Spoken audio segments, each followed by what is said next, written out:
नमस्कार। आज हम कक्षा 12वीं की पुस्तक समकालीन विश्व राजनीति के अध्याय 5 संयुक्त राष्ट्र संघ और उसके संगठन के भाग 2 पर बातचीत करेंगे।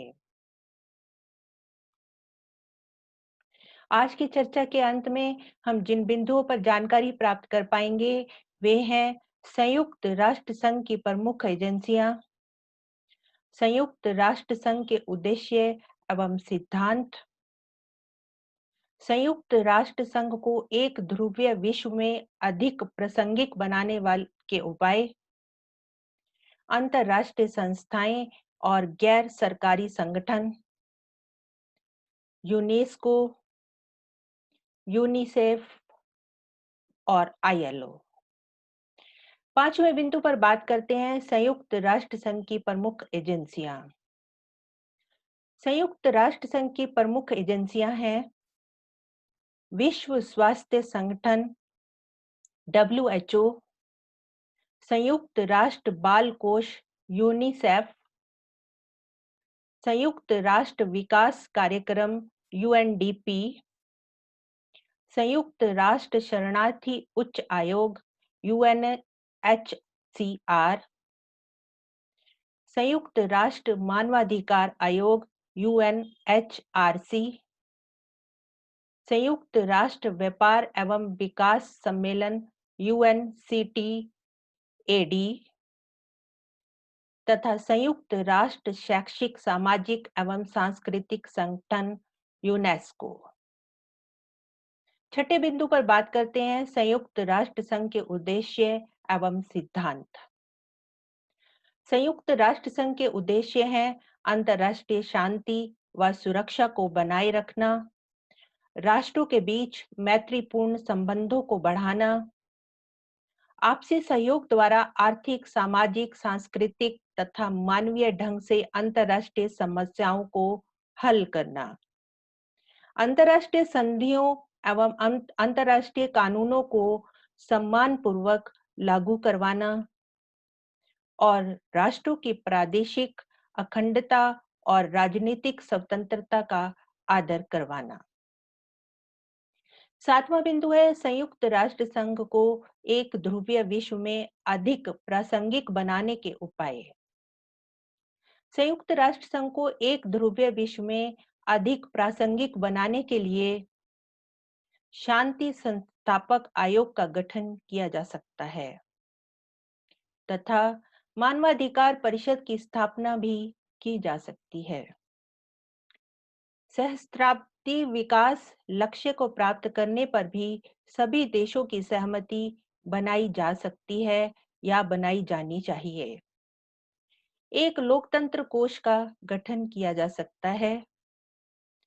आतंकवाद के सभी रूपों की भर्त्सना होनी चाहिए, यह संयुक्त राष्ट्र संघ का एक लक्ष्य होना चाहिए तथा न्यायशीलता परिषद की समाप्ति आदि संयुक्त राष्ट्र संघ को अधिक प्रासंगिक बनाने के उपाय हो सकते हैं।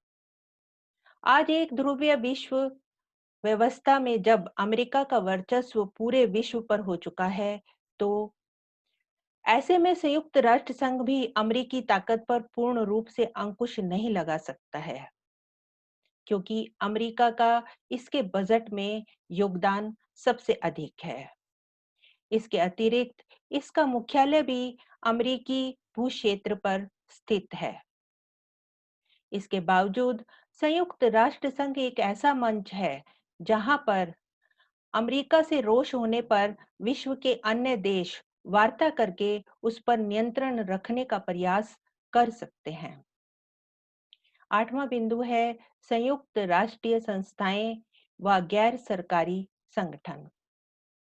संयुक्त राष्ट्र संघ के अतिरिक्त कई अंतर्राष्ट्रीय संस्थाएं एवं गैर सरकारी संगठन हैं जो निरंतर अपने उद्देश्यों को पूर्ण करने में लगे हुए हैं, जैसे अंतर्राष्ट्रीय मुद्रा कोष आईएमएफ, विश्व बैंक, विश्व व्यापार संगठन डब्ल्यूटीओ, अंतर्राष्ट्रीय आणविक ऊर्जा agency IAEA, amnesty international, human rights branch, अंतर्राष्ट्रीय रेड क्रॉस सोसाइटी तथा ग्रीन पीस। अंतर्राष्ट्रीय मुद्रा कोष आईएमएफ का काम वैश्विक स्तर पर वित्त व्यवस्था की देखरेख एवं वित्तीय तथा तकनीकी सहायता मुहैया कराना है। विश्व बैंक मानवीय विकास, शिक्षा, स्वास्थ्य, कृषि, ग्रामीण विकास, पर्यावरण सुरक्षा, आधारभूत ढांचा तथा सुशासन के लिए काम करता है। विश्व व्यापार संगठन यह अंतर्राष्ट्रीय संगठन वैश्विक व्यापार के नियमों को तय करता है। अंतर्राष्ट्रीय आणविक ऊर्जा एजेंसी यह संगठन परमाणविक ऊर्जा के शांतिपूर्ण उपयोग को बढ़ावा देने और सैन्य उद्देश्यों में इसके इस्तेमाल को रोकने की कोशिश करता है। एमनेस्टी इंटरनेशनल यह एक ऐसी स्वयंसेवी संगठन है जो पूरे विश्व में मानवाधिकार की रक्षा के लिए अभियान चलाता है। ह्यूमन राइट्स ब्रांच यह संगठन भी मानवाधिकारों की वकालत और उनसे संबंधित अनुसंधान करने वाला एक अंतर्राष्ट्रीय स्वयंसेवी संगठन है। अंतर्राष्ट्रीय रेड क्रॉस सोसाइटी यह सोसाइटी युद्ध और आंतरिक हिंसा के सभी पीड़ितों की सहायता तथा सशस्त्र हिंसा पर रोक लगाने वाले नियमों को लागू करने का प्रयास करती है। ग्रीन पीस 1971 में स्थापित ग्रीन पीस फाउंडेशन विश्व समुदाय को पर्यावरण के प्रति संवेदनशील बनाने तथा पर्यावरण संरक्षण हेतु कानून बनाने के लिए दबाव डालने का कार्य करती है। हालांकि संयुक्त राष्ट्र संघ में थोड़ी कमियां अवश्य हैं, लेकिन बिना इसके दुनिया और भी बदहाल होगी।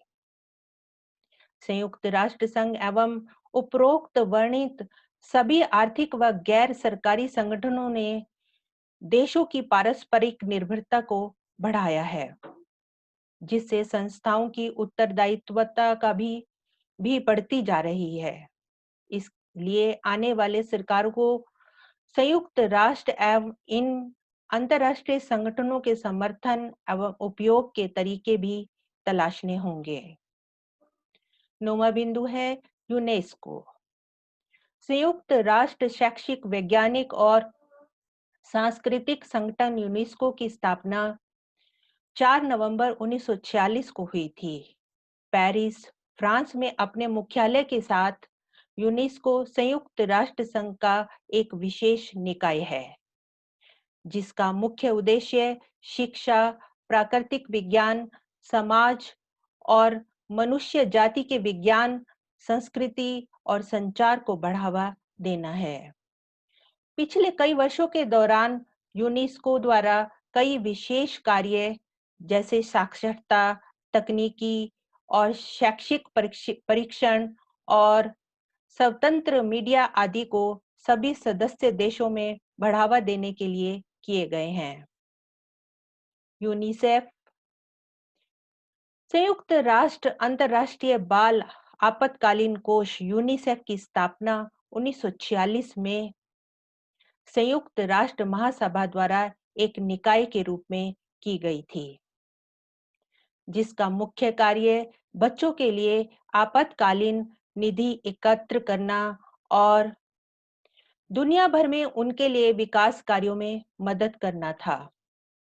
इसके अलावा यूनिसेफ दुनिया के सभी हिस्सों में बच्चों के स्वास्थ्य और बेहतर जीवन को बढ़ावा देने वाले कार्यों में मदद करता है और उन्हें प्रोत्साहित करता है। संयुक्त राज्य अमेरिका के न्यूयॉर्क में अपने मुख्यालय के साथ यूनिसेफ दुनिया के लगभग सभी 193 देशों में सफलतापूर्वक काम कर रहा है। 11वां बिंदु है आईएलओ। अंतर्राष्ट्रीय श्रम संगठन आईएलओ जिनेवा, स्विट्जरलैंड में अपने मुख्यालय के साथ अक्टूबर 1919 में स्थापित संयुक्त राष्ट्र का एक निकाय है, जिसका उद्देश्य सामाजिक न्याय की कुशल परिस्थितियों को बढ़ावा देना और वैश्विक स्तर पर अंतर्राष्ट्रीय श्रम मानकों के माध्यम से श्रमिकों के लिए काम करना है। इसके अलावा महिला और पुरुष श्रमिकों को उत्पादक कार्य में संलग्न करने और कार्यस्थल पर उनके लिए सुरक्षा, समता और आत्मसम्मानजनक स्थिति बनाने के लिए एक प्रोत्साहन है। अंत में, इस पाठ के अंत में हम जिन बिंदुओं के बारे में जान पाए वे हैं संयुक्त राष्ट्र संघ की प्रमुख एजेंसियां, संयुक्त राष्ट्र संघ के उद्देश्य एवं सिद्धांत, संयुक्त राष्ट्र संघ को एक ध्रुवीय विश्व में अधिक प्रासंगिक बनाने के उपाय, अंतर्राष्ट्रीय संस्थाएं व गैर सरकारी संगठन, यूनेस्को, यूनिसेफ और ILO। इस पाठ की पाठ्य सामग्री निम्नलिखित लिंक पर उपलब्ध है। अगली वीडियो में अगले पाठ की चर्चा करेंगे। I hope you enjoyed the lesson. Thank you for your kind attention.